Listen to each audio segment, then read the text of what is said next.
everybody. Welcome to HDIKY with your hosts Mark and Dwayne. What up? Change the whole intro, right? We had to change the whole intro. You know why? Because we have that young lad on, aka Till, and he actually coined the HDIKY thing, which I fucking love, and I can't believe you think about it. He did. He coined it. He started calling me HDIKY on Twitch when he streams, and that shit just like, how do we not see that shit before? But welcome. Well, hello, thanks thanks for having me. Our first artist guest? Yeah, artist guest, yeah. We don't count the actors and stuff, cause you know, just family, you know. Yeah. But the first actual musical guest we've had on. Yeah. Well, Dwayne, Mark, thanks for having me. And of course. I didn't know that I coined HDIKY. Whenever I'm streaming, I kind of see it quick, and I'm like, all right, how do I process this as quick as possible?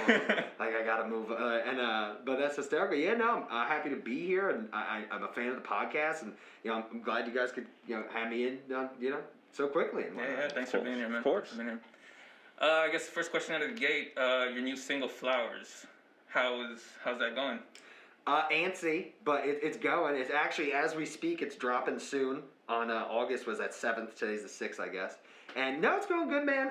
That song was there's like a whole just story behind it. But it's going well, man. I'm really excited for it to drop. I know a few folks, who kind of been keeping up with me are waiting for it, and even I didn't mean for this to happen. My aunts and uncles heard it because of my cousins, and so now they're excited, and I was like, shit. Right. Is this like the first song your family's like, oh shit, like it's really happening, or has it been that way?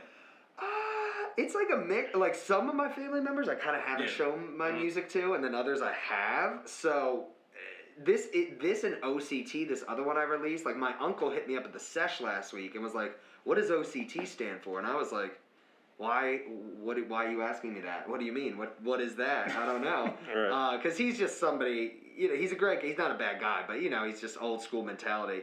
So yeah, I mean, it's I guess the first one where like my mom was like, oh shit, she's always kept up with it. But then outside of that, it was really just like brothers, cousins, stuff like that. Right. So yeah. Because I always feel like there's like, especially when you're doing something creative, artistic, and that's what your goal in life is, there's always a switch in your family going like, oh wait, shit, this is for real. It's not just some hobby. You're not just fucking around in your He has talent? What? Yeah. It's time to cash in. Time to suck up to them and get some of these royalties. Taught you how to use a tricycle or something. Yeah. It's just tricycle to make it younger. Like, you were so young, you don't remember this tricycle. I used to make lunch for you for school, man. Come on, you need to... Your uncle has a callback. Yeah, that time I texted you or called you and said, what's OCT? I knew from that moment. Yeah. From that moment. I never forgot that moment. I love you so much. But, no, they're cool, though. They're cool. But I caught a little bit of that Twitch stream when you were talking about... It's been about 6 years, right, since you moved over here? Yeah. So you're from the East Coast, and that trip over here, that was all just kind of everything lined up for you? Yeah. I think that was the first time you come in, because I was telling the story. It was like my 6-year anniversary or some shit, right? Yeah, so the story I told, and you let me know if you want me to really dive into it, but it was just kind of something that it really just came to fruition, and it was kind of like a moment for me where I was like, oh shit, I can move to LA or to the West Coast for so cheap, basically a plane ticket and a U-Haul. Because it was a situation where my dad's company was moving him out, and he was like, if you want to throw your shit in with mine, you can. Thank you, Dad. And I was like, yeah, like, why the fuck not? So it was just something where it was like, in the moment, it was like, I have to do this kind of thing. Yeah, like everything just lined up for you. And you moved out with Two-Tone, right? Was that? Yeah. So, like, the whole plan, try to give you, like, the quick version. Yeah. Like, the whole plan was, me and him were best friends in college. We knew we wanted to come out to, like, L.A. or somewhere. And then, the chance with my dad where he was moving to this area called Aptos, like by San Jose. And I was like, all right, I'm going to move there. And then he just outright extended Tony an invitation. He's like, look, moving's hard. I know you guys always wanted to come out here. If you want, he has to do his own shit. But if he can get out here, you guys have a year. You can, like, live here, throw us rent after 6 months, whatever the fuck it is, get your own groceries, and then you got to be out. And Tony was like, yeah, why not? Like, what the fuck? And then the whole way it worked out was our buddy Barrett was in LA. Tony was working, Coachella. And then Barrett was like, dude, just fucking come on down. And Tony went down and was like, yo, I'm not moving to fucking San Jose. Like, I'm good. This is the place to be. And that was basically how it happened. I never thought I never even considered once moving to Los Angeles, probably my whole life until it was presented to me. Wow. And when you got down here, was it just you got straight to work, like straight to work on your music, or what'd you do? It was straight just to work. Like, I had, I had a pretty decent job in New Jersey. I was, whatever, fuck it. I was doing graphic and web design at the time, and I still technically do, but it was like, I was just job hunting, trying to find work, trying to find a job. I found a job really, in probably less than a week, probably like 6 days, so, and it was down in the City of Commerce. Okay. It was like this funny, it was like, basically it's just a company that made, like, you know, like the candles you see with like Jesus and whatnot in the stores and whatnot. It was basically a company that did that. Right. And then some other stuff that I was like, I eventually left. But, obviously, but yeah, I just got straight to work. The music didn't really come until I'd been laid off from another job. I'd been writing for a number of years. So that was probably like, man, I don't even know, 2015 maybe the music started kind of coming along. So yeah. Damn, that's how it works, right? You like let go of a job and all of a sudden you're like, fuck it, I'm gonna just do what I want to do if I'm gonna get fired anyways, right? Yeah. There's something I was thinking about today when it comes to like, first, would you consider like rapping or making music? Would you consider that your dream or passion? I would say, so music's always been a passion of mine. And something like, even when I was a kid, where I'm like freaking out to any song, always remembering the lyrics, always it means so much to me. I'm like diving into this deeper meaning for it. Mm-hmm. And then from there, it was like, I would love to make music. I just guess I never thought I had it in me. So it wasn't until I started really writing and I saw like, oh, this is, you know, it sounds terrible, but like the structure's pretty good. That was kind of when I realized like, this is, like, I always wanted to work somehow in music. Mm-hmm. I was like, I'll do whatever. Like, I don't give a fuck. Whatever it is. And then once I started writing and showed it to who I was living with at the time, Tony and Tyler, my buddy, it was like, oh, you have something here. And that's kind of when it started clicking to me, like, I could actually make something out of this and do something with it to, like, leave some type of, basically, impact. Like, my whole goal with music is that whether it's a musician or a person, like, so many people have inspired me to, like, kind of be who I am, and I've taken so many pieces from so many different people and what they've taught me that it's like, okay, that's why it's my dream, because this is my way to give back, essentially, in a lot. It's like, I feel weird saying that sometimes, almost arrogant, if I'm being, like, super transparent, but it just feels like, to me, like, oh, this is, like, how I give back, and that's, like, a dream of mine, is to, like, leave the world a better place, and it's like, well, how can I do that? And it was like, I think it's music. I think that's how you gotta be, though, right? When you have like a winning attitude and you want to be one of the greats, it's like, I'm gonna leave my shit behind for all of you. You have to, man. You have to have the attitude, or else you're not gonna be a winner. Like, you do. You have to have like some crazy. You have to have some screw loose. Mm-hmm. Like, if you have it all together, it might not work out. Like, you're just average. You're just a regular dude. Like, it's just. So Mark mentioned that you're originally from the East Coast. So when it comes to, for people who don't know, Young Lad is a rapper. So when it comes to rap, who were some of your influences growing up? So growing up, I actually didn't start listening to rap until I was about 12, 13. That's late for someone who, like, when it comes to, like, people want to be a rapper, that's extremely late. And it's funny, I gotta be honest, one of the reasons I'm so comfortable, because I noticed, like, I'm like, oh man, like, is that, Lupe has a song where he's like, I actually hated rap as a teenager. And I'm like, that always stuck with me, because I was like, okay, cool. So I'm not, like, misguided here by, like, all of a sudden, right, like, loving this and being upset. Part of it was because, I was so influenced by my own brothers. What are you guys listening to? Mm-hmm. I was listening to, like, Bad Religion, Coheed and Cambria, ska, some punk rock, this, that, fucking, like, Tool. And then it wasn't until, like, I was really chilling with my own buddies, where they showed me rap. And so my, like, initial influences are, a long roundabout way to get to answer that question, Jedi Mind Tricks was, like, the first rap group or just set of rappers that got me into hip-hop. Okay. So, like, Jedi Mind Tricks, Nas, Big L, Tribe, I don't really want to say him. Kanye a little bit. I really don't feel like saying that. Year, but date the year, like Kanye 2000 what? Honestly, basically Kanye up until 2017. Like, I like almost every. I even like the gospel album, and I'm not very religious, but like. I think that's fair to say. I think that's all of us. When it comes to Kanye, the gospel album was not good. Only some songs. I didn't say all of it,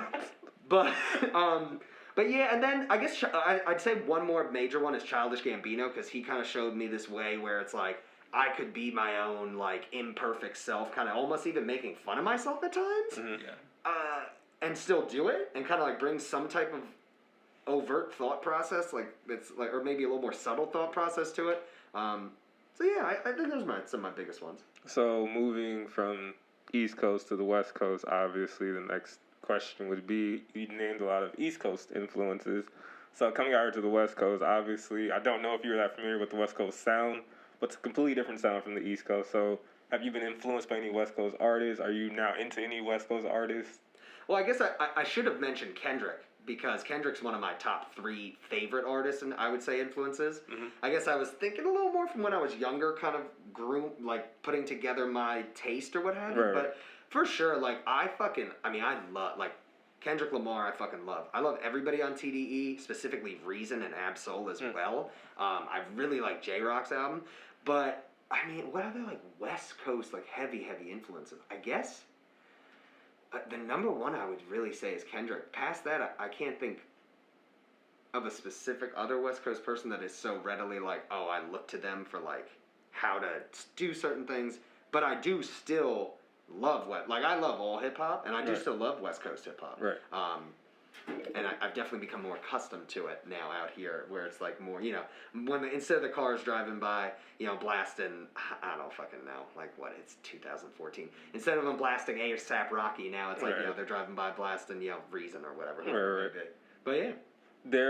I always love asking people from different regions that question, because it's so crazy, because growing up during the whole like East Coast, West Coast thing and being into hip hop, it was like a big thing that I feel like for like us 90s kids, we didn't really realize. We didn't realize it was such a big deal, because growing up, my favorite rappers were all from the East Coast. So. But you're from out here. Yeah, I'm from Long Beach. Like, never been anywhere like East Coast or anything like that. So my favorite rapper, like growing up, it went from Biggie to Jay-Z. Then started getting into Gangstar, Guru, and things like that. Then Mos Def, like all these people. And then it's not until I hit like, it gets really, really bad, because then like 2003 we have the whole like explosion of G-Unit and everything like that, and I was G-Unit out. I was like, these are the greatest collection of rappers. Dude, the jeans you would wear in middle school. Yeah, like G-Unit. I was G-Unit out. Yeah, like, greatest collection of like rappers ever, right? So then, Tony,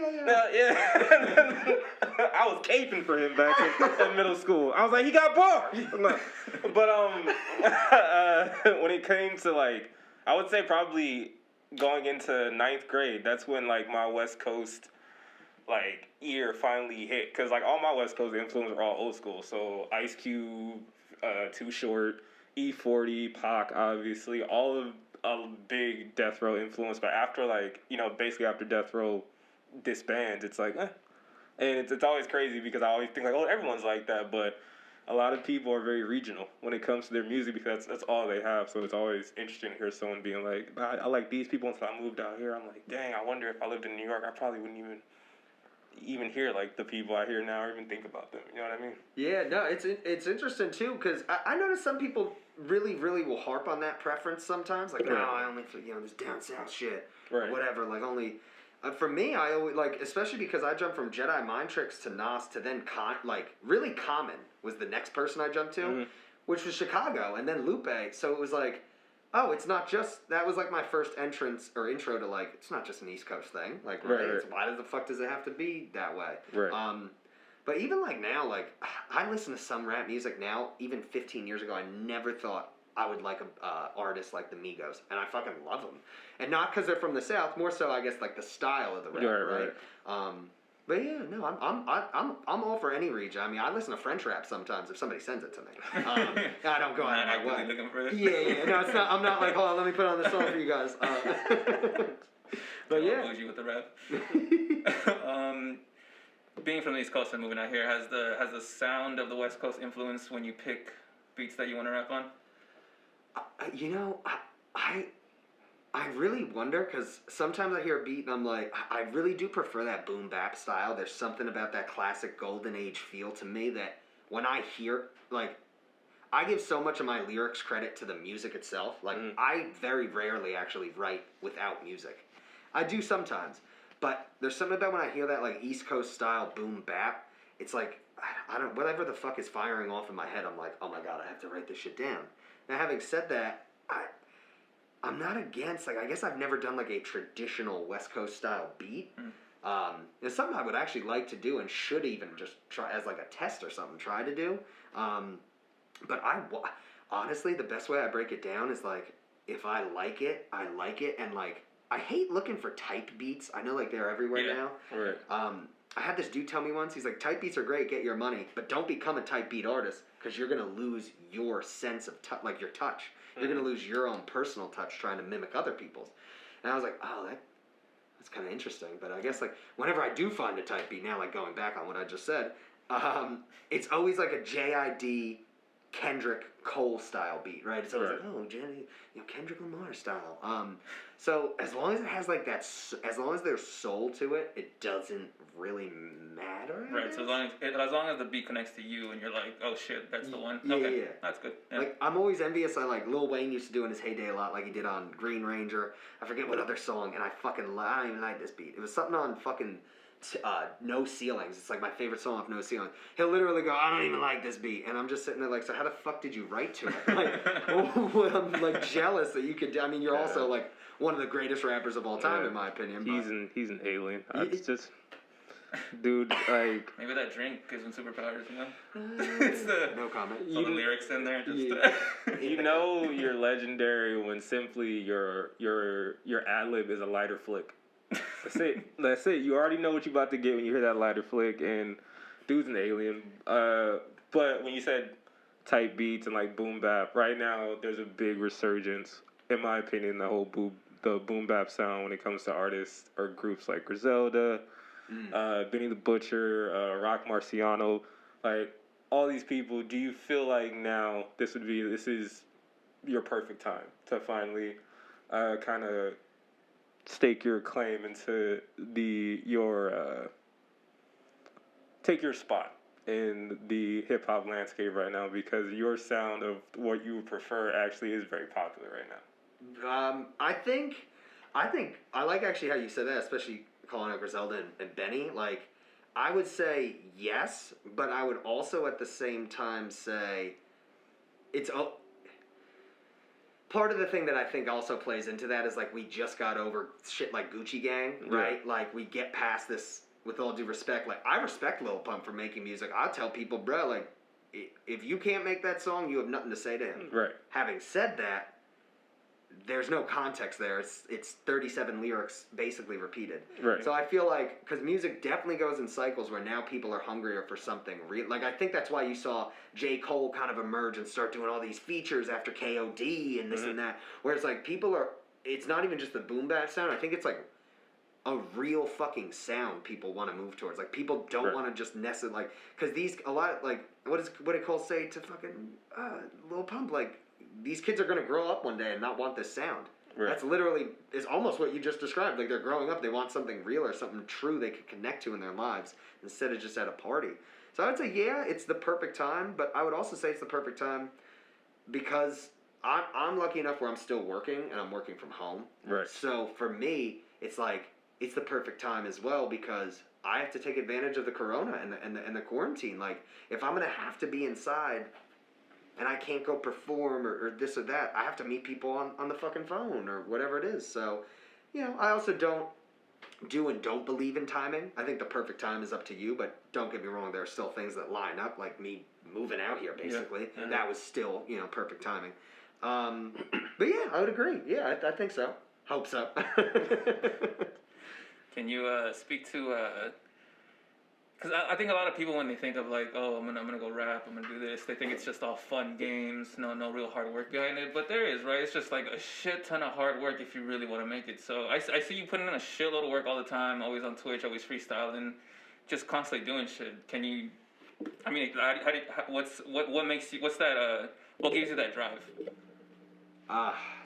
Honestly, man, you have to find it, and I don't always have it, because sometimes Like, in this life, when you get demoralized on something, you get thrown off, I'm in a funk, or I'm this or that. I mean, it's hard to describe it. What really gives me the drive is like lately, especially with I've been pushing so hard, is I actually give a lot of credit to Twitch and to other people who have helped empower me, because Twitch is somewhere where I can go and I feel like not only is what I'm doing getting recognized, but people are actually digging it and giving me feedback, good or bad.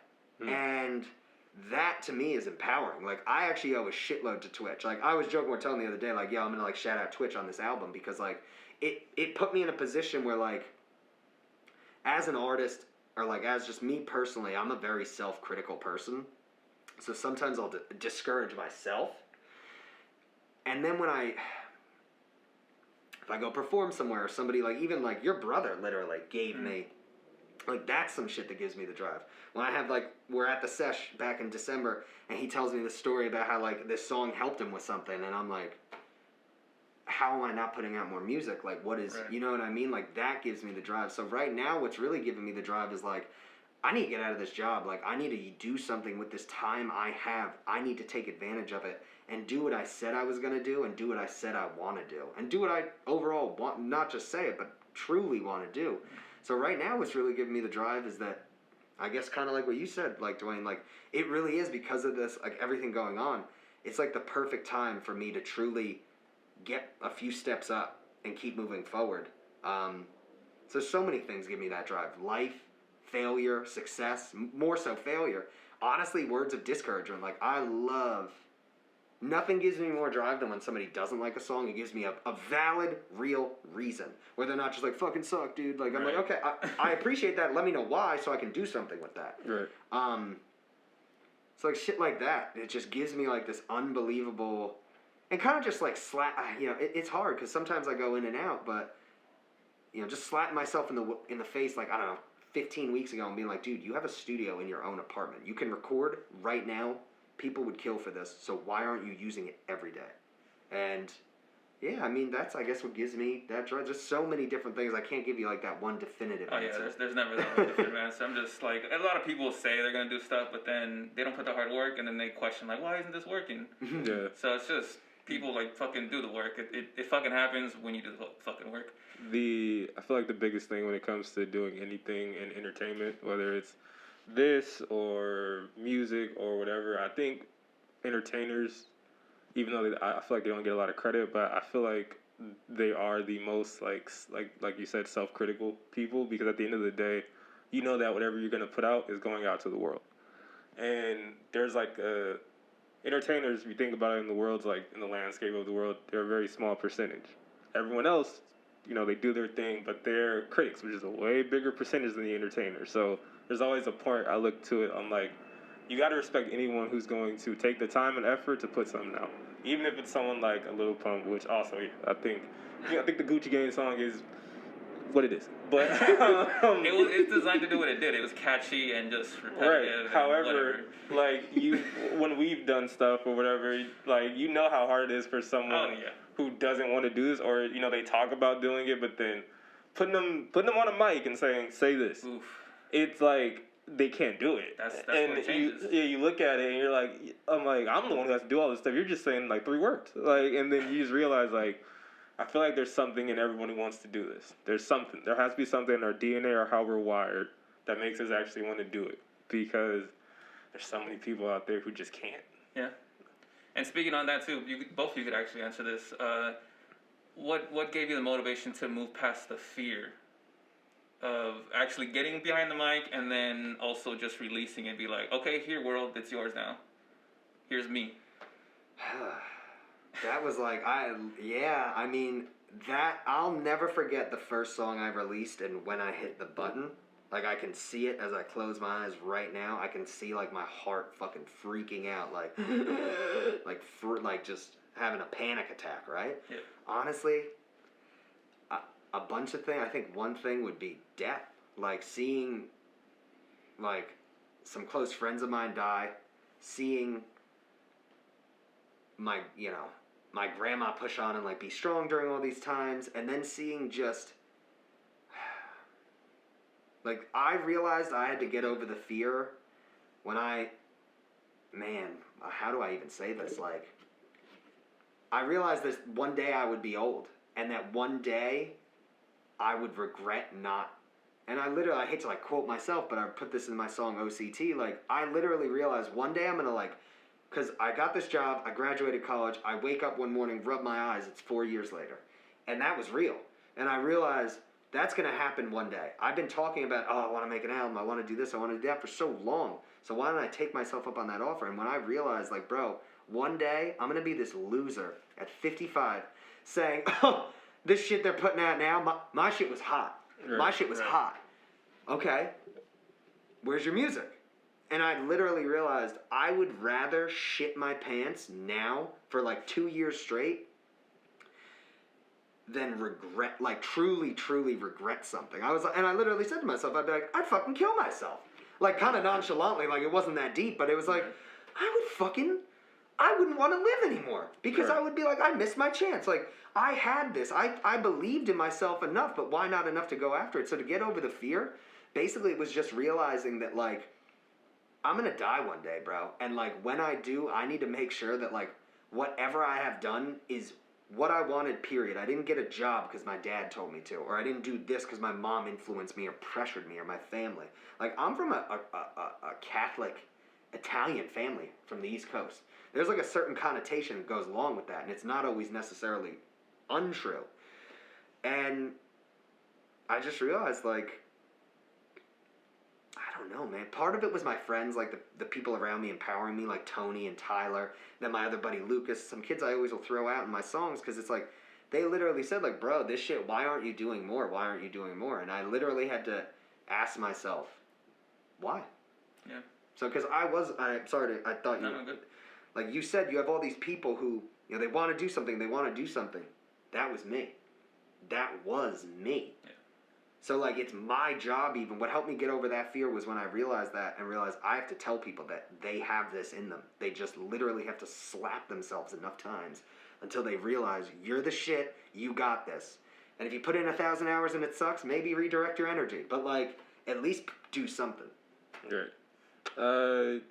For me, it's along the same lines. My biggest thing was, we talked off mic, but I started producing.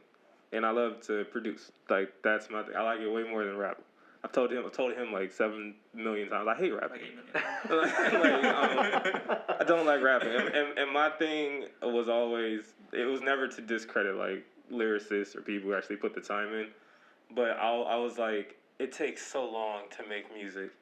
And then you have someone hop on the beat for however long, they say some trash, and you're like, you know how long it took me to make that? Like, do you understand all right, man, whatever. Like, and so it got to the point where, like, in our neighborhood, there was people who rapped, and I was 14, 15 in middle school, or high school, now at this point.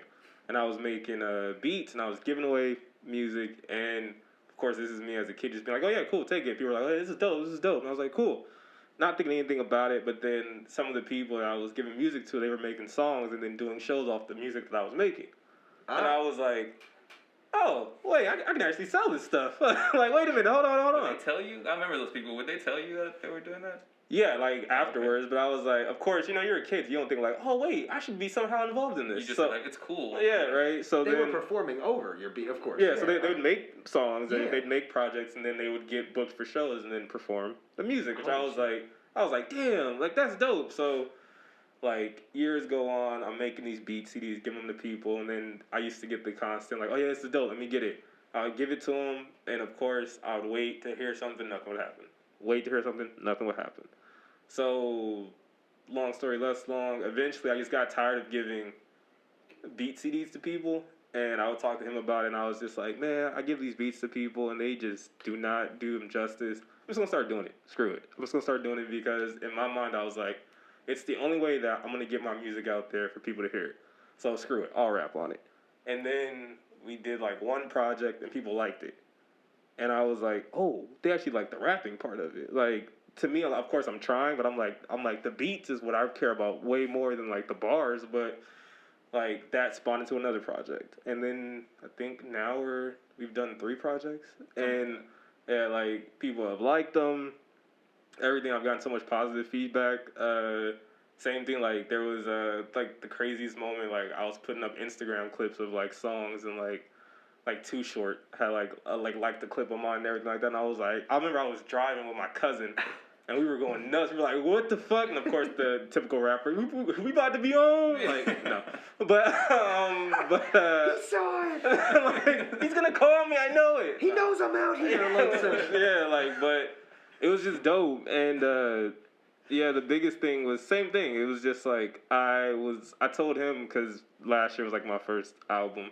And I was like, I just want to put out one to say I did it. That's it. I just want to say I did it. I put whatever effort I had to put into it, I did it, cool. And like now I can sit and be like, okay, I like music enough to continue to do it, but like on my time, because I'm comfortable with that, I've at least tried. I've tried to do it and everything like that. I'm at peace with whatever happens with music. Some people, obviously, they want bigger things for themselves when it comes to certain like music and things like that, but I want to make it as, like, a producer first. Rapper is, like, second. To me, it's always second. To me, it'll always be second to me because that's not my thing. You know, but producing is A1. So that was always my thing. If people like the music, that means they like the beats. So we're going to keep going from there. And, yeah, now 2020, we'll see what happens next. Or what we're going to, you know, just end up doing, or maybe you'll hear us on the track. I think that's what it's gonna be. The future collab right here. It's gonna be the number one hit song. It's happening. It's happening right now. Speak it into existence. But you're aware though, like you understood. Oh, I want to be able to say I did this, but you also understand I really fuck with the beats more than the rap. But I'll just do I gotta tell you, that's how I started. I was recording songs for myself. I didn't even think I'd ever release it until I had the balls just to show it to somebody. Mm-hmm. Then I was like, oh fuck. Right. Yeah. And then it's other people who empower us a lot of the time because like I believe that, man. Like in this life, like you can come to X amount of realizations on your own. But when especially when it's something creative, there's something about when you hear somebody you never thought you'd hear say, whoa, or good job, man, or I fuck with that. Then it's like, it hits you different. You're like, oh, really? Right. This isn't just for me? I don't know. It's like, that's cool then. Yeah, it's, I'm gonna adjust this, don't mind me. it's, we're all like, no! It's a dope feeling, because we had that, because we used to intern at this radio station, and, Both of you? Yeah, nice. Okay. And I always say I got thrown in the fire, but I didn't expect it. But there was a DJ. Shout out to DJ Head. But there was a DJ who we were interning first day, and he's like, "What do you do?" And I was like, "I make beats." And he was like, "Do you have your?" He's like, "Do you have it with you?" And I was like, "No." And then he was like, "Oh." And then I was like, and I told him because he was coming. Yeah. I was like, "Hey, can you stop by my house and grab my laptop?" And then he was like, all right. So he pulls up with my laptop. I'm like, well, I got my music. And then he's like, okay, they're starting the show. He's like, plug up. And they start to play my music as, like, the intro into the show and everything. And then, like, of course, I'm in this room full of, like, you know, and at that time, actual artists. And you're like, holy shit, wait a minute. I'm not ready for this. Like, holy shit. And then, like, the whole room, like, they're all vibing out to the music. Everyone's, like, nodding their head. I'm just sitting in the corner, like, I mean, they're calling like trash. Trash beats. Shit ass. Like, you need a hater. Just either one.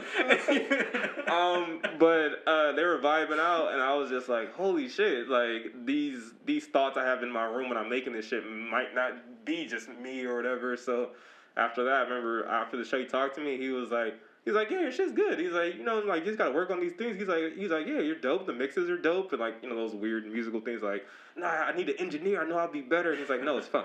You're doing fine. I was just, and I was just like, damn. And that spawned me to be like, okay, I should take this way more seriously than I've been taking it. You said the best shit I heard all day, bro. You said, oh, these thoughts I have in my room, and then something after that, like, it's not just good in my head or something. Right. Like, you said something like that I just gave me chills, honestly. Like, that's like that's unbelievable. You must have did you cry or some shit after? Like, were you shaking or something? Like only thing I remember from that was I remember my heart was beating super fast and I was like, fuck. And then everyone it was just like that, you know, because I don't know any of these people. It wasn't like, you know, it's like a Mark or like my friends. I don't know any of these people. This is my first day. They could be like, yo, you need to quit, bro. This shit is ass. But they were all like, no, this shit's dope. Like, you're good. And I was just like, fuck. And yeah, that was the thing. That was like that moment where I was like, okay, maybe I am good enough to get out of the bedroom with this stuff and everything. And I feel like I said, when it comes to anything, doing anything entertainment wise, for anyone out there who's listening to this, watching on YouTube, that's the biggest thing. We all know, because I'm pretty sure you guys all want to do it. There's been so many people who've talked to me and Mark like, oh, I want to do a podcast, or I want to do music. My honest advice would be do it. Do it. Because the worst someone can say is what we've probably all heard before, which is, it's alright, or I don't like it. Trash. That's it. Like, other than that, it's not gonna change your life. It's not gonna, ruin your year. It's just an opinion. If you want to do stuff in this business or just entertainment period, if you can't handle, like, an opinion from just a random person, imagine making it. And then having millions of people, just dissect whatever you do and be like, oh yeah, this is ass. Like, that's what, those weird thoughts, and then you it builds the motivation in you to be like, okay, like, let's really see if I am good enough to really stand on with the people that I respect and admire. Yeah, that's the key difference, just doing it. Because after you decide just to do it and then you do it, you're beating out so many people already. Yeah. So you're way ahead. You're not starting at the start line anymore. You're way ahead. And then after that, it's just like a whole bunch of shit, like detail stuff that you got to keep going. But yeah, just do it, people. If you have the dream, why not? Like Till said, it's fucking quarantine. Why not? You're not doing anything else. You're being safe inside your home. Just fucking do it. It's why not? Why not? I always notice people who do it. Like, I knew you were gonna fucking say, my honest advice is just do it. Because that's what somebody asked me that. It's like, you have to suck. Like, that's my answer. You have to do it, and you have to suck. Yeah. If you don't suck, you started too late because you're a prodigy. Right. And if you do suck, then you're in the right spot. Like, that's a good thing. Like, getting crapped on is a good thing when you're starting. And, like, for me, as a graphic and web designer, I went to school for this shit, so I was getting broken down in class every week with my designs, my this, that. And I always remember thinking, like, why the fuck did this designer just walk out of the room crying? Like, you're paying thousands of dollars to go here, and this professor's trying to help you. And then, like, I found, well, that's the same shit with music. Like, when somebody comes to you and is, like, trying to construct it, they're like, no, it's good, but this, that. I find so many people that will, I see it on Twitch all the time. You can go to these music review things, and somebody, they'll get their song crapped on a little bit, and their response is, lol. It's like, that's not the response. There's nothing funny about it. You need to take something away. If you think this is a joke, then that's representative, I guess, in your music or your craft. Like, yeah. So, no, I like that you said that. Yeah, like, for people who are, I guess, from the West Coast, or just, if you like mainstream rap, there's a rapper, Blueface, right? Blueface, now, he's being known for his antics and everything like that, but 2 years ago, or let's say a year and a half ago, when Blueface really popped, no one realized that he was putting in so much work on the West Coast. He was pulling up in front of schools, doing shows. He was putting out so much music, so many videos and things like that. And people, of course, they listen to him. They don't understand the style, and they think he's not on beat, he's trash and everything like that. And then I always go to, do you realize that this kid was, I believe he was going to a Division I school to play football. Yeah. Mm-hmm. He quit and was like, I'm gonna rap. Like, he wasn't doing this like his whole life. He was already good at something. But to me, that's the perfect example of someone who's like, I always use sports because I grew up playing sports. I'm always like, if you played sports, you know failure. You know failure, and you know all I can do is fail and get better. And literally, I listened to some interview where he was like, he left, he would just go to the studio, he'd rap, and people would be like, it's okay. And then eventually he kept making music, and they were like, oh, this is pretty good. After he heard that, took off. And I was like, the people who just think too much about it, and they're like, oh, no, I want to be great, I want to be this. I'm like, fam, it doesn't matter. If you haven't done it, you're going to stink unless, like you said, you're a prodigy, which, hey, great. Congratulations. Congratulations, but it's okay to stink. It's okay to stink. At least that means that there's somewhere to go from there. Because I'm telling you, there's your favorite rappers stunk. All of them at one point. I don't think, people don't even remember Jay-Z with the super fast flow. And it was it was cool, but no one listened to that. And now Big L freestyle. Yeah, no one's listening to that. And now you get the Jay-Z you get now, you think like, oh my God, he was so dope forever. And it's like, no, he wasn't. It took years to get to this point. And he's gotten even better at 50 than he was at, I'd probably say, like 20. Yeah. Like, so you can't have that fear. You cannot have that fear. You have to just go out, try, fail, because once you fail, you know, okay, it can't get much worse. Yeah, it's where the lessons are. Failure is where the lessons are. Right. I heard someone say that. Yeah. Which I'm taking credit for. I heard you say it first, bro. You heard it here first, But I wanted to get in. That joke was too good. The mic was like, "Are you serious, dude?" Yeah, come on. I wanted to get into more. Let's get into more cultural topics, but let's stay on hip hop for a second. Yeah.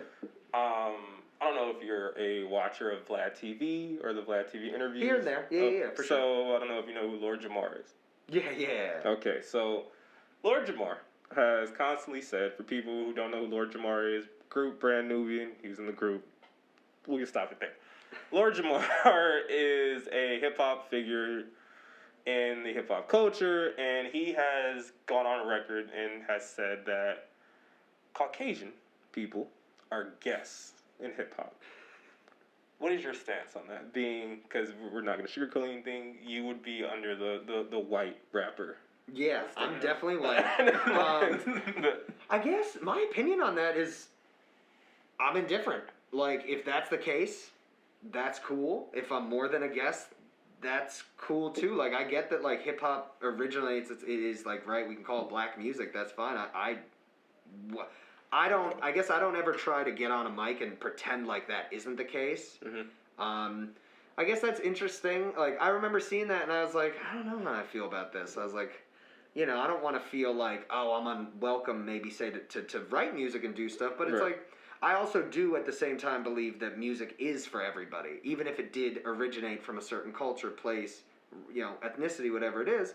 But my honest response, like, if he were here now, I'd be like, if you say so, dead ass, like, because I'm still going to keep doing my thing regardless, and I'm still going to continue, and I believe enough in myself and what I'm doing that it's pure, because, like, I try to shout out all my inspirations, whoever it is. Like, I listen to mostly black artists, like, that's who I grew up on, so, like, yeah, like, I feel like as long as I'm respectful, I keep my music real to myself and, like, what's happening around me, and I speak on real shit, then if I'm a guest, so be it, and if not, that's great too.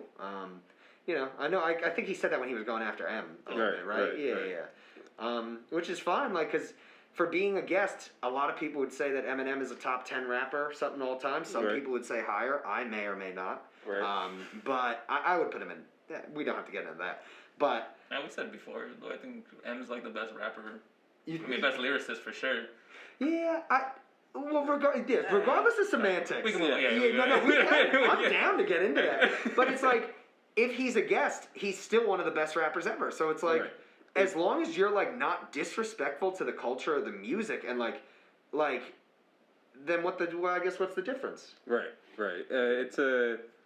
Because it's always funny when you look on, everyone always takes their own perspective and goes into anything, right? So always when it comes to black people in rap, I feel like we always take the stance of like, oh yeah, this is just us. But I'm like, I wonder how it would feel to be someone who isn't black coming into hip hop, because everything else from being black, we look at anything. If it's going to like getting a certain career, and you know that, all right, I'm gonna be the only black person here. Damn, how's this gonna feel? I'm always like, do we ever consider that when it comes to music and being white and doing hip hop? I'm like, it has to have that same effect. I'm like, damn, like, are they gonna accept me? Are they gonna understand what I'm saying? Or are they just gonna write me off and be like, I don't want to hear this? You know, because everyone, the thing about, which I think goes untold when it comes to hip hop, a lot of rappers who are black, they don't have to come in under the stigma of another rapper unless they're like blatantly biting, right? So it's like Blueface comes in, no one thinks of Sugar Free, but I think of Sugar Free, so I know Sugar Free, right? But like everyone thinks like, well, this kid's not even on beat. What kind of style is this? The Amigos come in and think it's mumble rap. Anytime a white rapper comes in, you're always compared to whoever the white rapper is at the time, whether it's M. Now there's G-Eazy, there's Machine Gun Kelly. Like, you're always compared to that. I'm always like, damn, that has to suck. Well, you know, he's not even. he's not. I think he's half white, half black. Like, somebody people compare me to all the time is Logic. Right. And I see how Logic is treated in hip hop, and I liked how he did things with his retirement, this, that. I'm more of a fan of him than his music. Right. That's like something I harp on. I fucking hate the way I see Logic get treated for like being honest and true to himself. It's like, you don't have to fucking listen to it. And like, right. You know, I think somebody said, and it's not from, somebody was like, I don't know, I think that's like, maybe it was Twitter or something, or, you know, you see all these comments on Instagram, people like, oh, he's not even black or something. I'm like, first off, why does that matter? And secondly, I'm pretty sure he is. Like, yeah. he is. Like, he just doesn't look, like, I get it. And it's like, you know, J. Cole. J. Cole's half white, half black. Yes. I gotta be honest, man, I don't ever feel... I think I'm crazy enough or delusional enough where, like, I'm very comfortable with people, no matter what. Unless they get right. If I walk into a room, I feel bad energy. That's one. Whatever it is. Right. But, like, I guess I've never... Because I've been in the studio with, like, other artists before. And I guess I've never really sat there and been like, oh, shit, am I the only... Like, oh, man, I'm just the only white dude here, right? Like, I don't know. I never really felt like that, and nobody's ever really made... There was, like, a few times where I would post music early on Reddit that people would be like, lol, I could tell you're white or something, or this, that, like, don't even do this, this is your culture vulture. I was like, oh, okay, like, that's your opinion. I'm actually flattered that I got that much of a response out of you. That means you listened to the whole song, I think. Right. But it's like, I know also at the same time I'm not that. Like, I respect this shit. I would argue, with all due respect, Lil Pump, I respect the rap game more than fucking somebody like he does. Like, I study... This shit. I have an unopened an unopened CD of 36 Chambers. Like, it's one of my most prized possessions. Like, this is something that, like, I just think it's as weird as it is to say. Like, I went to this open mic and I was the only white dude who performed, and I knew all eyes were on me because of that. And I actually felt like it gave me personally an advantage because I was the only white dude, and everybody expected me to bomb. And then I did this shit, and I was the second best performer, and I didn't really realize it until after. When the person who threw the event said it, like, man, everybody was like, who's this white dude up there? I was like, oh shit, I guess that is. And I also am just like an unassuming looking person, I've been told. So like, even more so, even like if I rap for friends or this and that who have never heard it and I start spitting, they're like, oh shit, like, oh fuck, you don't look like you rap like that. So like, I mean, I never feel I guess if I ever did feel unwelcome, I don't know. I never felt that. So I guess that's my best answer. I like that because I feel like we're all kids of hip hop. Growing up, I never thought about it. I never thought like listening to Eminem or whoever. I was never like, oh, this dude's white. I was just like, turn this shit off. What is this? This is our music. Not in my house. Like, I never thought about it. Right? It was never a big deal. Of course, yeah, there were some, like, lines or things I just wouldn't relate to, but I'm like, dude could rap, Dre's backing him, beats is fire. I'm like, what do you want me to do? Not like it because he's white or whatever? And I'm glad that I feel like that's kind of an older narrative that's dying in hip-hop because there's so many styles, there's so many things where a few years ago mumble rap wasn't considered rap. Now people put Migos and certain rappers, Lil Baby. People now understand Lil Baby can rap. Oh, like, he's amazing. He can rap. And for people who just thought, like, he just mumbles, I'm like, no, you're not listening. Same thing with Young Thug. He can rap. He might do some things that, you know, you might not understand, but if you listen to him, he's rapping. Yeah, I will say if you do consider something mumble rap, it's just because you're not listening, like you said. But once you start listening, you're like, oh shit, this is fucking fire. Some shit is. Not some shit, but like a Young Thug. Because a Young Thug, I always thought he was mumble rap until you started playing him more. Right. And I was just like, holy shit, I fucking love Young Thug now. He's fucking dope. Because it's the weirdest talent of like the way he can produce melodies out of nothing. Mm-hmm. I'm just like, it's amazing. He's using, that's the beauty. That's why we need genres in rap. Like, Young Thug was doing something people didn't understand. He was using his voice as an instrument, as we've seen somebody, I don't even want to mention him, do. Right.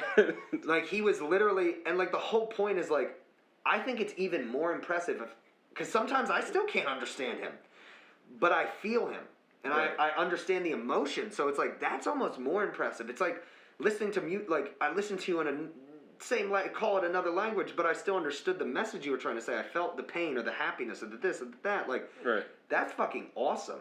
Like, I think that's a great thing. But yeah, I love Lil Baby too. I fucking love Lil Baby. It's just amazing. Yeah, it's kind of cool that we're moving away from it being a stigma of just like, oh, you're white, you're not allowed here, to if you got skill, it don't matter. Yeah, it should. Yeah.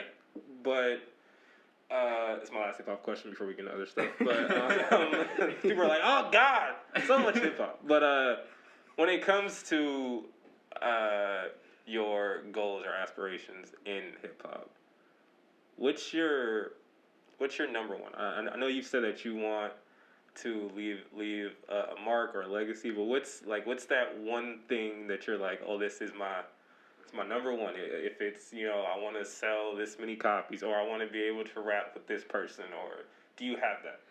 Two things. The lesser one is I want to be able to live off music, but that's not the reason I started doing this. That's as I've kind of come along. The number one goal is to basically,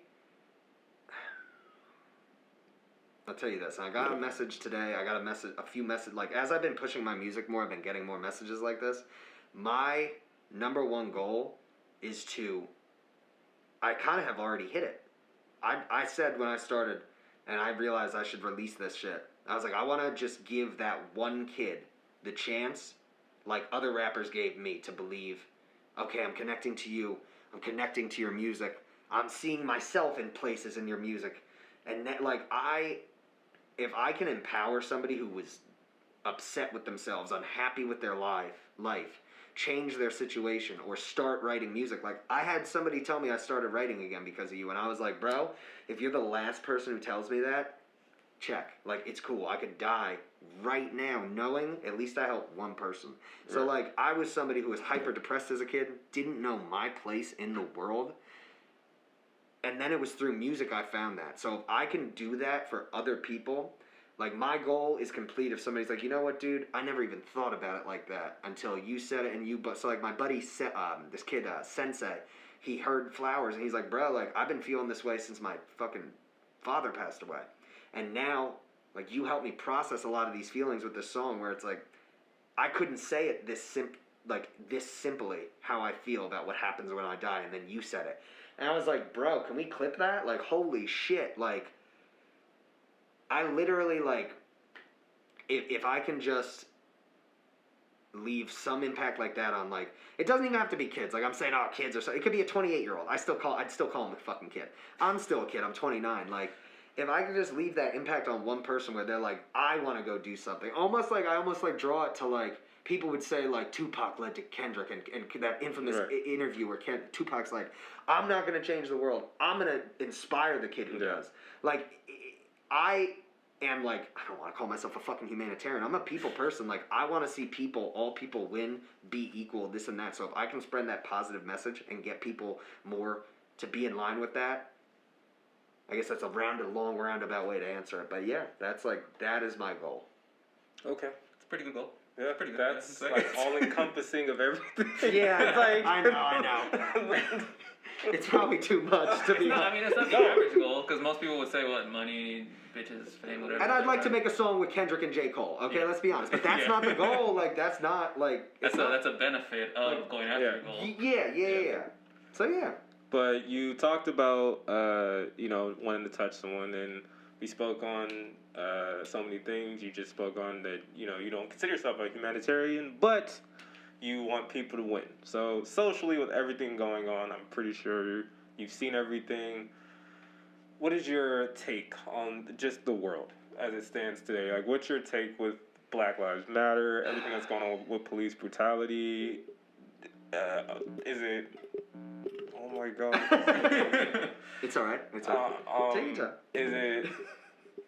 Is it something to where is there some indifference, or do you feel very strongly about what's going on? Oh, I definitely feel strongly. I would say my first initial response would be it's nothing new. It's nothing new. I've been seeing videos like this police brutality shit since I was 14 years old. In Rick and Morty, Summer says to, like, her mom one time, like, my generation gets traumatized for breakfast, Mom. Yeah. And I'm like, I'm not sitting here saying I'm traumatized, but, like, to a degree, yeah. Like, I see this shit every day since I'm a kid. I don't know, how do I say it? What do I feel about it? I feel like it's a righteous movement that should have happened years ago, that I had to ask myself, am I doing enough? And then, obviously, with the fucking murder, execution, whatever you want to call it, we all know what it was, of George Floyd and, like, this eruption. that to me, it was like, all right, it's fucking time. Like, this is where the world changes. Because, like, our generation, and, like, I'm encompassing you guys, too. I'm pretty sure we're around the same fucking age. Like, Yep. me and my brother talk about this. In America, your parents raise you, telling you everybody's special, everybody's this and that. But then they act differently. A lot of them, not all of them. And I feel like our generation listened to what they said, but not what they did.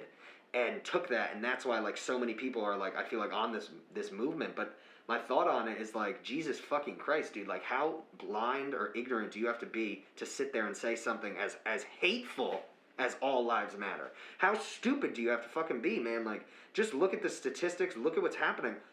Look on Twitter, bro. Like, that's the thing that scares me. We got 50-year-olds, 45-year-olds. They don't know how to use Instagram and Twitter. Nope. They can't show all of these videos on CNN or MSNBC, and they sure as shit ain't showing it on Fox. Right. So, like, our parents are almost disconnected because they can't even see the full truth. And I'm not discrediting news at all.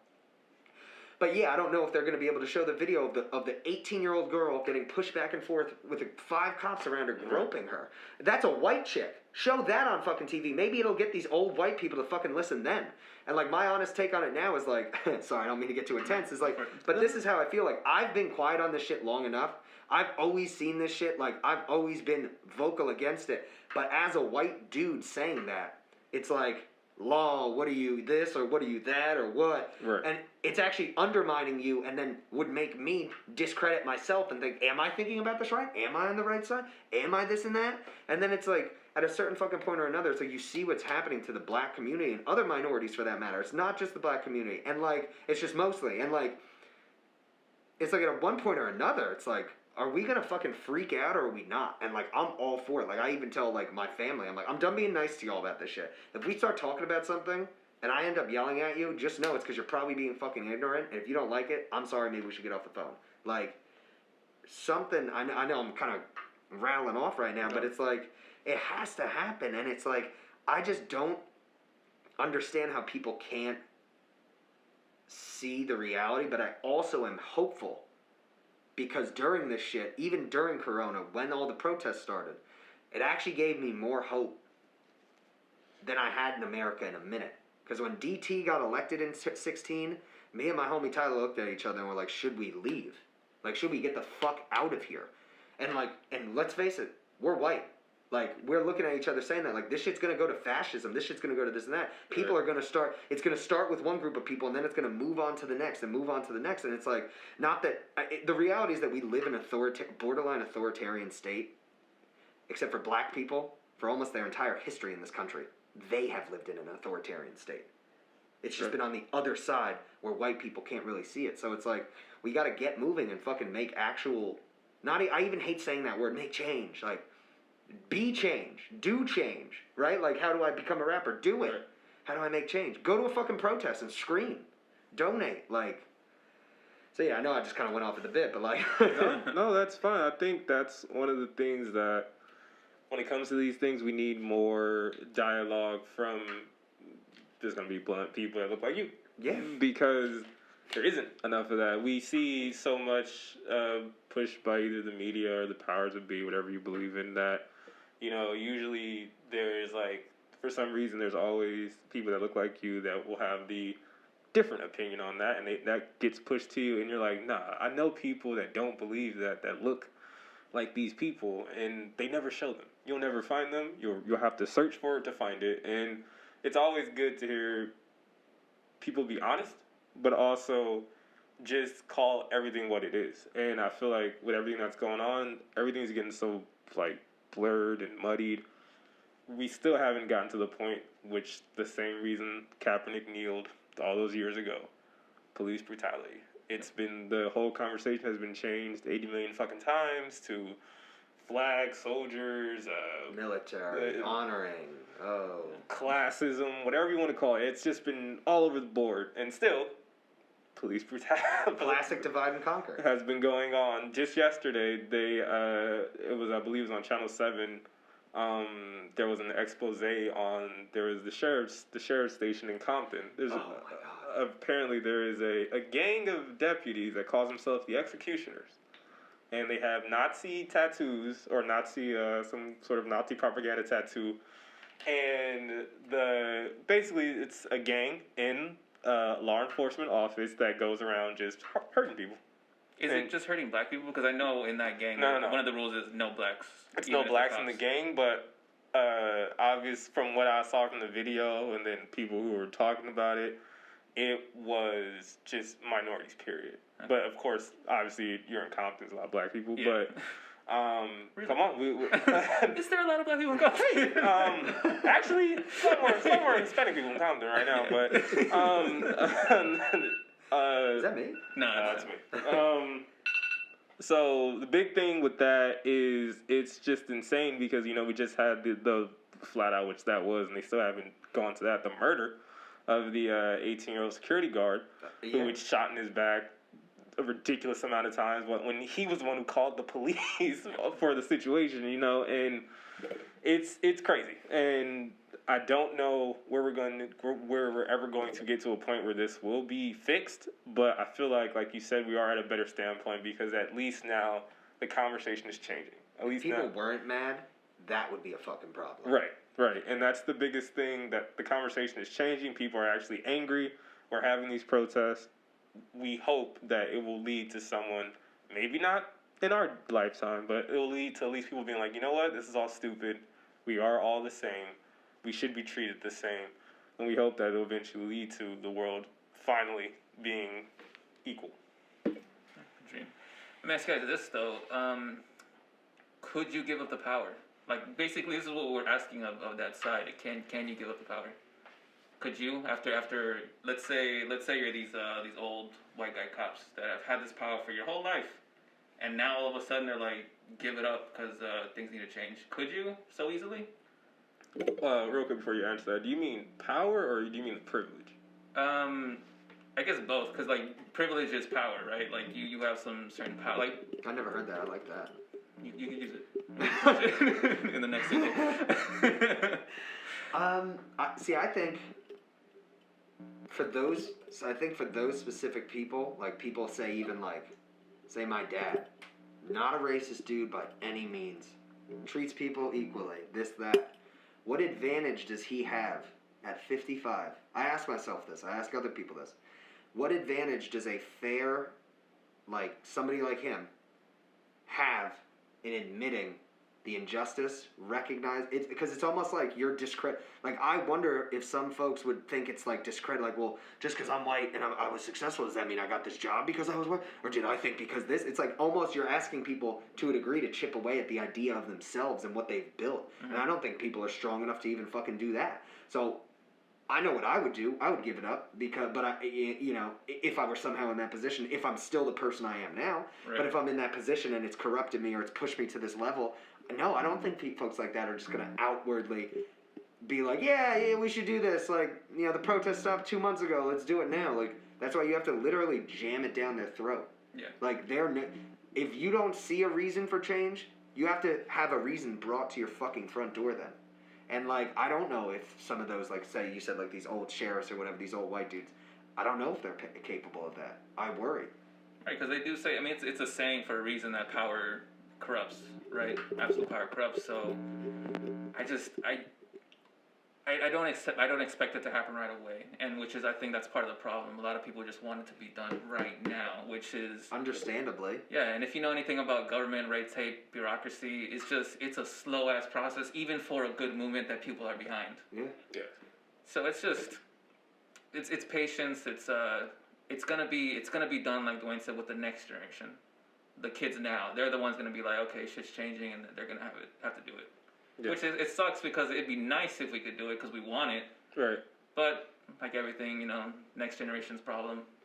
We have to pave the road, or we have to what? I don't even know what the proper term is. We have to, I don't know, clear the road. Then the next generation has to pave it, right? Right. Yeah. But we can still. I'm still hopeful, and I do believe in a lot of what I see, even from people still going strong, this Breonna Taylor shit. It's how the fuck do we still have these guys walking free? How the fuck? This shit has been happening for so long. And see, I think a big issue with, let's face it, it's white people who are I literally told my roommate Tone, I was I'm done being nice to white people. I'm fucking over it. Because, they just don't listen a lot of the times. for you. Shit, I shouldn't have said that because now I just threw myself off. Oh yeah, for these people to change, right? Like say somebody even like my dad. I use him as an example because it's easy. A fair, honest person. It's like he watches the news, but he doesn't see the same amount of traumatic shit or fucked up injustice that I have in the last 2 years. I have through Twitter seen more videos that make me want to scream, punch my screen, and go fucking sprint to like the nearest courthouse and start fucking. I'm not even gonna say anything further than that. Like, literally, bro. Like they don't see it. It's not given to them. Right. So it's like I was at a time literally sending my dad threads like, watch this shit. Watch this shit. You want to see something disgusting? You want to see something you've never seen in your life? That this is the 10th video like this I've seen? Yeah. So I do though. I do have super faith, especially even like my younger cousins. Like they're all fucking so progressive and like so just. I love how that's like some people see that as a negative word, like progression, moving forward. It's like, huh, you that's progressive. It's like they're trying to market it as some like you're being whatever. Yeah, that's kid thinking. Snowflakes, or you know where that word started. No. I think it's so fucking funny that the GOP, shout out Fox, not really, like that the GOP wants to coin this word again. It was used in. I don't want to say around the time of Abraham Lincoln. I feel like it was like 15 or 20 years later. It was basically at one point used to refer to people who wanted slavery abolished in America. Ah, wow. That makes me hate that term even more. No wonder Fox is using it. Because everything they do and say is so intentional. Where you have to be a certain type of monster to understand and pick it up. It's like watching Trump on the news. It's like, I watch that shit and see it clear as day what he's doing. Right. I'm looking at a book that Hitler wrote going, that's out of here. Oh, okay. Oh, blame them now, too. Oh, right, they're the enemy. So clearly. Oh, yeah, uh-huh. Oh, yeah, our jobs, the ones that Americans are too good for, those are the jobs. Right, Donald, whatever you say. Like my aunt, no, I'm not even going to say. Somebody I know close to me, I almost said it, said to me once, like, I got to be honest, bro, it's like, how do I feel about this? I also think some people are just born, I don't know if it's their upbringing or if they're born with it. I remember at 9 years old asking my mom when the first gay priest was like brought into some chapel, whatever it was like, all right, this is the first gay priest in the world. I remember being like, Mom, why is this guy more likely to, can I say like the R word? Why is this guy more likely to rape kids than the fucking guys that just got arrested who were straight? Like, what is the deal? Who gives a fuck? She's like, Lawrence, you are 10. I was like, I don't give a shit, bro. Like, and then like, dude, and then like my aunt, I remember, I shouldn't even say it, whatever. And she's again, we've had discussions like, my mom wasn't making that a big deal. I want to stress that. She was like, honestly, Lawrence, she didn't literally say you're 10. She was like, I actually don't have an answer for you, and I think that's not a bad thing, because my mom's a fair, just person. A lot of people in my family are, but the issue with some white people is that just because you're fair and just doesn't mean you're doing things to enact change. Like, you still might low-key be voting whatever, whoever. Right. But, like, somebody said to me once that I was like, you know, well, what's the idea? Because, like, as an Italian, like, Italians always think, yeah, we got a target on our back. You know, when we came here, you know, we were spit on, and it's like, yeah, for a very short time, Italians were totally mistreated. That 20-year period doesn't really line up with the injustice that, but anyway, moving, like, and I remember talking about, like, it's a hard 20. Yeah, it's a hard 20, okay? Man, and it's like, look at what Italians have now. And it's like, come on, bro. Like, I remember, and we were talking, and it's like, you know, what's the issue? Like, who cares if somebody's illegal or not in this country? They're a person. Just make them a U.S. citizen, right? That's like a big topic. Like, New Jersey's a progressive state, a blue state. It has so many more people who think like that. Like, oh, illegal aliens and what the fuck, our jobs, that you might think. And it's like, why is that a bad thing? It's like, and I asked somebody in my family once when I was young, if you think tomorrow, magically, every person who's in this country illegally, poof, in the split second, disappeared and where, I don't know, we don't have to go further into that hypothetical. They poof, disappeared. What do you think would happen in this country? I'm 15 at the time. And she's like, well, what do you mean? I'm like, the economy, we would be in free fall. It actually would destroy this country. She's like, no, I believe that Americans would pick up the pieces and take those jobs. And I'm like, no, that is something that you like to tell yourself so that you don't have to look at a lot of these Americans and how they are selfish, think they're better than things. I had friends in high school who were like, huh, you work as a waiter? What the fuck does that mean? I walk home with cash every day. Like, what? I don't know, man. I'm sorry. Like, that, it's insane. Sorry, I kind of rambled there. It's the truth. I mean, needs to be said. I think, I think this November is, I know this always gets said every election, or it's the most important November, but no, this November is literally the most important November, I think, in a very long time, because if he somehow wins, you thought this 4 years was bad. We literally went through racism. I think the reigniting of the KKK. Mm-hmm. Now we're going through. I saw a video where there was a woman walking around with a Nazi armband. Just like, it's the cool. One in Portland. I think yeah. Like it's just like it's cool, and I'm like, now we just hit a pandemic. I'm like, you think this 4 years is bad? The next 4 years I think would be awful. And I'm not trying to be super political, but I know our option, the latter, isn't that great either. However, if you're choosing what you've gone through to what, this might suck a little bit, I take the this might suck a little bit. Like, but I'm not about to go through another fourth with this dude. Like, I don't even know, like, that fear for me is like, I can't do this. I can't do this again because we're barely scraping through this. Barely. People seem to forget that there's almost, I think we're about to hit 200,000 deaths this year. Mm-hmm. And everyone's just like, Send the kids back to school. But they were old. Yeah, 15-year-old. That's a long life. That's like cool. 1800s. Honestly, man, I don't think you should feel weird about saying it's the most important election, because it's one of the 3 to 4 most important elections in this country's history, if not the most. And honestly, if you look at the jump in the, what do you call that? The brash behavior of Trump from when he got cleared from the impeachment to now, just wait if he gets reelected. And make no mistake, when he loses, because this motherfucker's going to lose. I'm not saying there's going to be a fight, but he will never say, even if he leaves, he'll never say I lost, which will leave more than the irrevocable damage he's already done to our nation, even more. And honestly, bro, I love history. I'm a student of history. My good friend Tyler is, and we've been what's happening now with the fascism and the border, like the shit he did at the church, holding up that shit, that is literally out of Hitler's book. Like, everybody and this is, I think, part of the reason that I feel so much more like me personally empowered to speak my mind and just scream about it and what I believe is because, I don't want to sound arrogant, half the fucking time I've been right. So when I'm telling people, bro, this guy's like a mini Hitler, I'm fucking telling you, listen to me. 3 of my Jewish friends left the country after he got elected.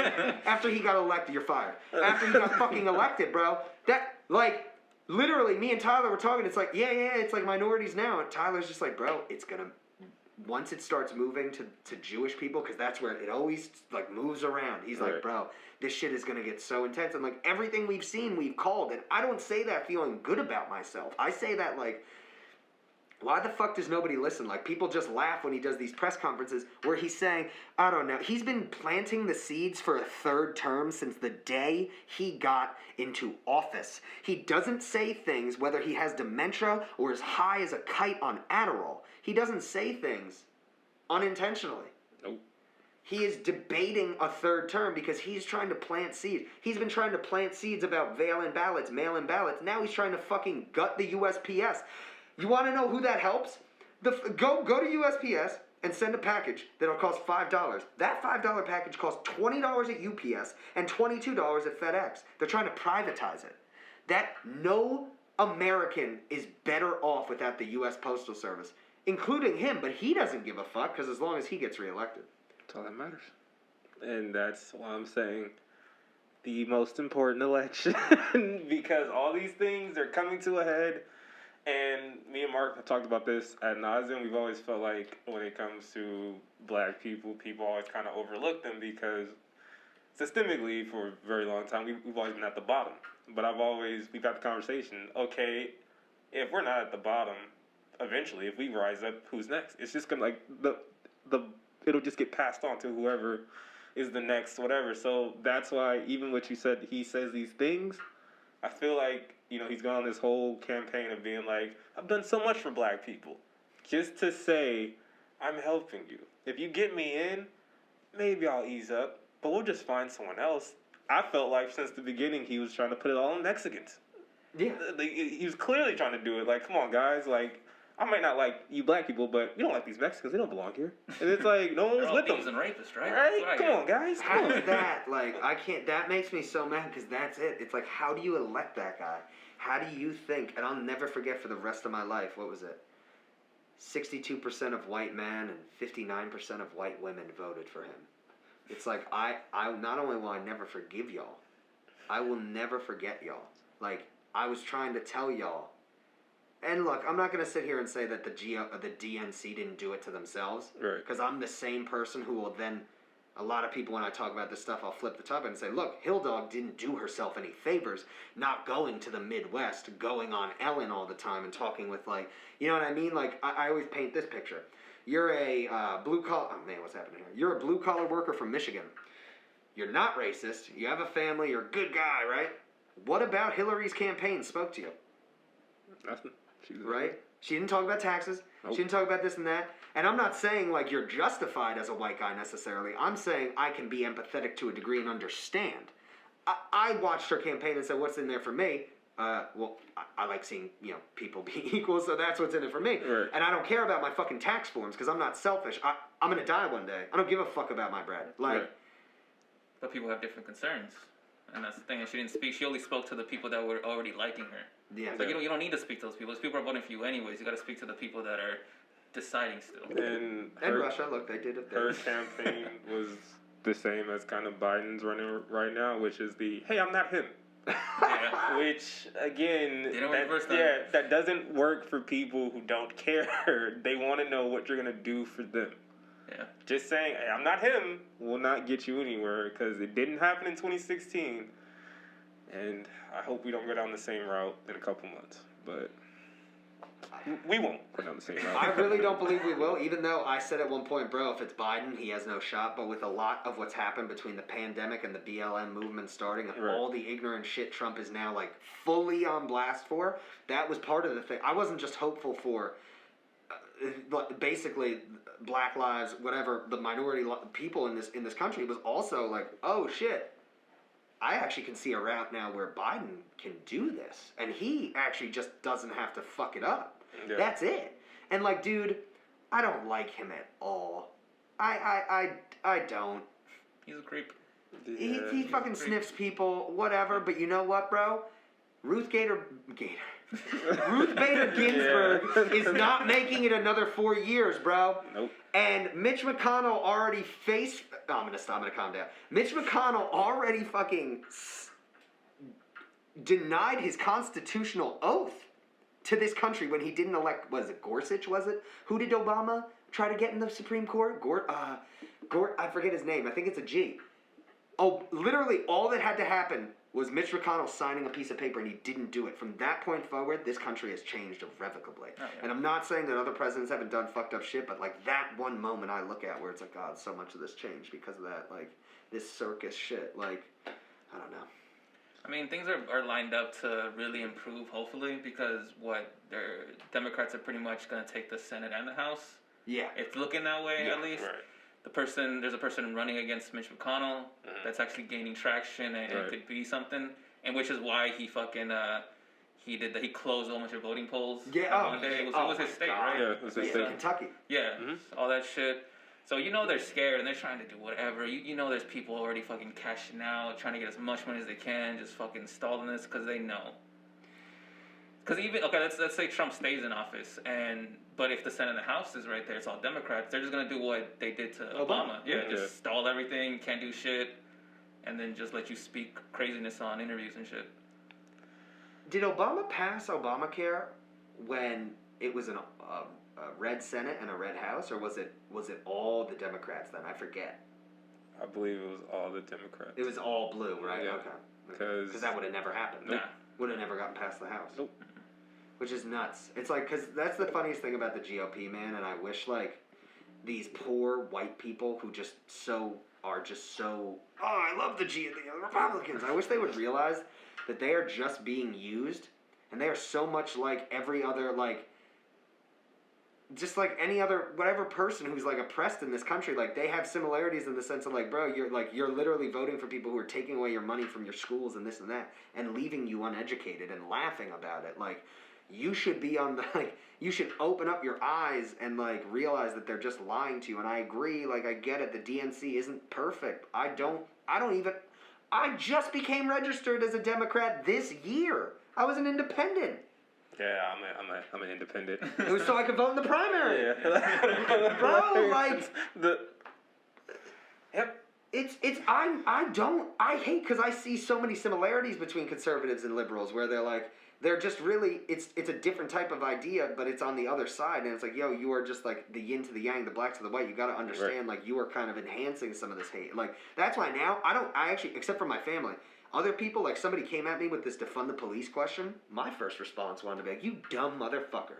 How dare, like, but no, because what growth happens when I insult this person? They just double down. So instead I said, hey, my guy, I lied. I said, I thought the same thing at first. Now, when I first saw defund the police, I said, I know what you mean. I think you should use another word, but I'm going to go with it. Like, so I said, bro, I understand. Like, I was confused by the term at first, too. Here's this in this article. Like, let me break it down for you. You know, I explained what it meant, what it encompassed. I used my high school as an example. My high school has been defunded every year since I left it and since before I was ever there. It gets less and less money. Is my high school still there working in a decent school? You can argue if it's a decent school or not, but is it still there and operating? Yes. And it's like, somebody said something, and I was like, holy shit, I never even thought of that. They're like, police don't stop crime. Or prevent it, really. Like, you've just been tricked by all the fucking Netflix murder mysteries. There's one detective like that per precinct if you're fucking lucky. Like, you've been tricked. Like, these guys show up to the scene of the crime. Yeah. Yep. They write their report and be like, all right. Waiting for someone to snitch. Yeah. Waiting for it. Come on, you guys saw something. Oh, man. But, like, yeah, man, I do have faith, though. But you have to, because if you don't, then you're just what? Not doing anything. You're just like, all right, the world's already gonna end, so fuck it. Might as well eat these Cheetos and drink this Coca-Cola because it makes me feel good for 10 minutes for my stomach. But, yeah. But let's end this on a brighter note. What are your plans for the end of the year? I know you have a single dropping, but I know there's COVID and everything like that, but what are you working on, or what are your plans to end out 2020? I'm more excited than I've ever been. Like, I like how you're like, end on a positive note. I fluctuate so much. Like, I could be really angry about something one minute and then be like, but there's so much hope, guys. Like, calm down. Like, honestly, bro, so my goal is, so the single drops, what time is it? It's almost 9. In 30 minutes, but I thought it was so funny. I was like, oh shit, I'm going to be there on Thursday. That's right. So then the album comes out in 3 weeks on August 28th. It's called Till the Wheels Fall Off, right? Till the Wheels Fall Off. Is that on all DSPs? Oh, everywhere you listen to music. Now, my goal, what I've been, because I'm like, honestly, bro, between the quarantine, me like turning older, just looking at some of my friends and other people who have thrown away anything they wanted to do because they thought they had to. And then honestly, I gotta like give a lot of credit to what's going on in America. Like, it's given me so much hope, this beat, like how much steam the Black Lives Matter movement has given me. It's like, I have to do this to like, I have to fucking like enlighten other white people who maybe are feeling this way. So my goal is before the end of the year, I say at latest January 1, I want another album dropped. Whole other project. With as many, if not more songs. I have a few other songs I've been working on that didn't make the project. So like my goal is basically like, once I slap myself in the face those 14, 16, whatever it was, 15 weeks ago, it's kind of been nonstop since then. And my whole goal is to, you know, take my time to prevent burnouts where I need to. But I can do that here and there while still working really fucking hard. So like, right. My goal is another album, and my goal is to basically just have like Flowers play on the radio somewhere in LA, wherever it is in the country or the world, somewhere before the year's end as well. Okay. Hopefully sooner. From your lips to the listeners' ears, that should happen and will happen, because you got to speak everything into existence these days. So, anything else, Mark, that you wanted to get off? Nah, man. I like your shit and keep fucking doing it, man. Because we're gonna I think both of us, like all three of us, we're gonna see each other at the top and just like, oh shit, remember when we used to do the shit in the garage, kind of thing. And you don't know that. hey, it's a you have to studio, surround yourself actually. with people who are hungry. Like that's why, I'm like, and that's one thing I've committed to too is talk like less video games, less buddy, bro shit. Let me talk to this musician. Let me talk and you guys too. You guys are creatives and doing something fucking cool here, and I really like it and appreciate it. And like, I need to be around folks like you because you guys are on the same wavelength. You're trying to do something and not just fucking playing COD at night. And if you are, that's cool too. I play COD at night too. But like, you're not just playing COD at night, right? Like, you know what I mean? So, yeah. All right. Yeah. The last thing I would say is the biggest thing. If you didn't get anything, because we talked about so much, the biggest thing is do not let fear overtake your chances to be great. All right, fear is gonna be there. You're gonna be scared, but you got to walk through that door. You got to fight that monster, fight that person, whoever, to get to the other side. Because once you get to the other side, you'll realize, what were you even scared of? Yep. And like Nike says, just do it. This video is instantly demonetized. You can just blank it out. You can just go like beep says, just beep. But yeah, I'm glad. Want to hit them with the plugs. You know, the album's dropping in 3 weeks till the wheels fall off. Your socials, all that stuff. Hit them with. Okay, this is the thing I'm worst at, guy. I hate doing this shit. All right, That Young Lad, aka Till. You can connect with me anywhere. You can go to my website, thatyounglad.com. Young is spelled Y-U-N-G. However, we do have That Young redirect going on. So if you spell Y-O-U-N-G, you're still going to get to my website. You can get me on Instagram, Twitch. It's all one word, That Young Lad. If you go to my website, you'll be able to find everything there. Spotify, Apple Music. I prefer Tidal. Thank you, Jay-Z. $4,000 per... I forget what it is. Their stream shit is so much better than... Sorry. Anyway, this is me just rambling. So yeah, thatyounglad.com. You can find every link you need from there, and I appreciate you guys letting me on the show, and now I do know you guys. Yeah, of course. Yeah, of course. Thank you for coming Welcome on, back man. anytime.